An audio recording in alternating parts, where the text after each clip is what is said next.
ਵਾਹਿਗੁਰੂ ਸਾਹਿਬ ਜੀ। ਰਾਗ ਸੋਰਠ ਬਾਣੀ ਭਗਤ ਰਵਿਦਾਸ ਜੀ ਕੀ। ਇੱਕ ਓੰਕਾਰ ਸਤ ਗੁਰ प्रसाद। जब हम होते तब तू नाही, अब तू ही मैं नाही। अनल अगम जैसे लहर मय ओधद, जल केवल जल माही। जब हम होते तब तू नाही, अब तू ही मैं नाही।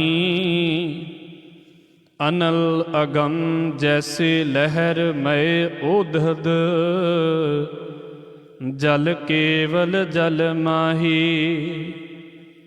माधवे क्या कहिए भ्रम ऐसा, जैसा मानिए होए ना तैसा। रहाव नरपत एक सिंहासन सोया, सुपने भया भिखारी। अशत राज बिशुरत दुख पाया, सो गत भई हमारी। राज पोयंग प्रसंग जैसे हैं, अब कछ मर्म जनाया। अनिक कटक जैसे भूल परे, अब कहते कहन न आया।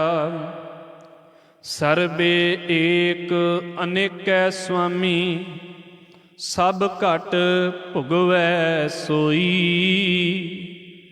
कह रविदास हाथ पै नेरै, सहज होए सो होई। सर्बे एक अनेक स्वामी, सब घट भुगवै सोई। कह रविदास हाथ पै नेरै, सहज होए सो होई। वाहिगुरु जी का खालसा, वाहिगुरु जी की फतेह। राग सोरठ बाणी भगत रविदास जी की। एक ओंकार सतगुर प्रसाद। जब हम होते तब तू नाही, अब तू ही मैं नाही। अनल अगम जैसे लहरमय उदद, जल केवल जल माही।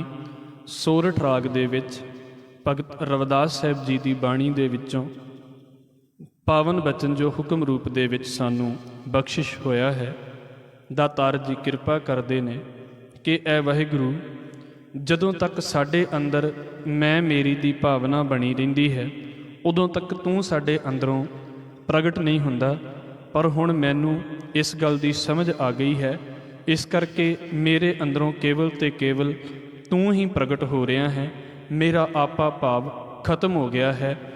ਸਾਨੂੰ ਇਸ ਗੱਲ ਦੀ ਸਮਝ ਆਈ ਹੈ ਕਿ ਜਿਹੜੇ ਸਮੁੰਦਰ ਦੇ ਵਿੱਚ ਜਦੋਂ ਬਹੁਤ ਸਾਰੀਆਂ ਲਹਿਰਾਂ ਉੱਠਦੀਆਂ ਹੋਣ, ਵੇਖਣ ਨੂੰ ਉਹ ਲਹਿਰਾਂ ਸਮੁੰਦਰ ਤੋਂ ਵੱਖ ਪ੍ਰਤੀਤ ਹੁੰਦੀਆਂ ਨੇ, ਪਰ ਉਹ ਅਸਲ ਦੇ ਵਿੱਚ ਸਮੁੰਦਰ ਦਾ ਹੀ ਰੂਪ ਹੁੰਦੀਆਂ ਨੇ।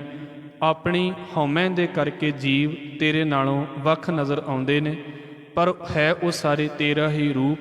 ਮਾਧਵੇ क्या कहिए भ्रम ऐसा, जैसा मानिए होए ना तैसा। ऐ वाहिगुरू, सानू भरम ही इहो जिहा पिया होया है। इहदे बारे की किया जावे कि जिस चीज़ नूं जिवें असीं मंनदे हां ਉਹ ਉਵੇਂ ਦੀ ਹੁੰਦੀ नहीं है। ਸਾਡੇ ਨਾਲ इदां वापरदा पिया है। नरपत एक सिंघासन सोया, सुपने पया भिखारी।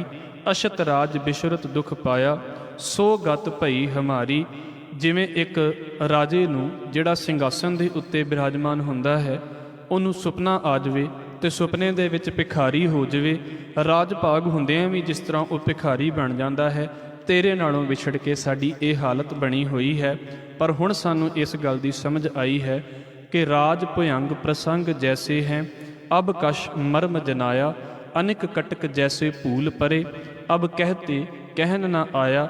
जिस तर੍ਹਾਂ ਹਨੇਰੇ ਦੇ ਵਿੱਚ ਰੱਸੀ ਸੱਪ ਲੱਗਦੀ ਹੈ ਪਰ ਉਹ ਹੁੰਦੀ ਰੱਸੀ ਹੀ ਹੈ, ਸਾਨੂੰ ਇਸ ਗੱਲ ਦੇ ਬਾਰੇ ਕੁਝ ਸਮਝ ਆਉਣ ਲੱਗ ਪਈ ਹੈ ਕਿ ਇੱਕ ਸੋਨੇ ਤੋਂ ਕਿੰਨੇ ਹੀ ਗਹਿਣੇ ਤਿਆਰ ਹੁੰਦੇ ਨੇ, ਵੇਖਣ ਨੂੰ ਵੱਖ-ਵੱਖ ਲੱਗਦੇ ਨੇ, ਪਰ ਅਸਲ ਦੇ ਵਿੱਚ ਉਹ ਹੁੰਦਾ ਇੱਕ ਹੀ ਸੋਨਾ ਹੈ। ਇਸੇ ਤਰ੍ਹਾਂ ਇਹ ਜੀਵ ਸਾਰੇ ਤੇਰੇ ਹੀ ਰੂਪ ਨੇ, ਭਾਵੇਂ ਉਹ ਵੱਖ-ਵੱਖ ਰੂਪਾਂ ਦੇ ਵਿੱਚ ਨੇ। ਸਰਬੇ ਏਕ ਅਨੇਕੈ ਸੁਆਮੀ, ਸਭ ਕਟ ਭੁਗਵੈ ਸੋਈ, ਕਹਿ ਰਵਿਦਾਸ ਹਾਥ ਪੈ ਨੇਰੈ, ਸਹਿਜੇ ਹੋਏ ਸੋ ਹੋਈ। ਉਹ ਵਾਹਿਗੁਰੂ ਹੀ ਸਾਰਿਆਂ ਦੇ ਵਿੱਚ, ਅਨੇਕਾਂ ਦੇ ਵਿੱਚ ਉਹ ਇੱਕ ਅਕਾਲ ਪੁਰਖ ਵਾਹਿਗੁਰੂ ਹੀ ਵਿਆਪਕ ਹੈ, ਸਾਰਿਆਂ ਨੂੰ ਭੋਗਦਾ ਹੈ, ਭਾਵ ਕਿ ਸਾਰਿਆਂ ਦੇ ਵਿੱਚ ਬੈਠਾ ਆਨੰਦ ਮਾਣਦਾ ਹੈ। ਔਰ ਬਾਬਾ ਰਵਿਦਾਸ ਕਹਿੰਦੇ ਨੇ ਕਿ ਉਹ ਮਨੁੱਖ ਦੇ ਹੱਥ ਤੋਂ ਵੀ ਨੇੜੇ ਹੈ। ਸਾਡੇ ਸਰੀਰ ਦੇ ਉੱਤੇ ਕੁਝ ਵੀ ਹੋਵੇ, ਸਭ ਤੋਂ ਪਹਿਲਾਂ ਸਾਡਾ ਹੱਥ ਉੱਥੇ ਪਹੁੰਚਦਾ ਹੈ। ਪਰ ਦਾਤਾਰ ਕਹਿੰਦੇ ਉਹ ਮਾਲਕ ਹੱਥ ਤੋਂ ਵੀ ਨੇੜੇ ਹੈ। ਉਹਦੀ ਰਜ਼ਾ ਦੇ ਵਿੱਚ ਜੋ ਹੁੰਦਾ ਹੈ ਸਹਿਜ ਅਵਸਥਾ ਦੇ ਵਿੱਚ ਉਹੀ ਵਾਪਰਦਾ ਰਹਿੰਦਾ ਹੈ। ਇਹ ਪਾਵਨ ਬਚਨ ਭਗਤ ਰਵਿਦਾਸ ਸਾਹਿਬ ਜੀ ਨੇ ਸਾਨੂੰ ਬਖਸ਼ਿਸ਼ ਕੀਤੇ ਹਨ ਜੀ। ਵਾਹਿਗੁਰੂ ਜੀ ਕਾ ਖਾਲਸਾ, ਵਾਹਿਗੁਰੂ ਜੀ ਕੀ ਫਤਿਹ।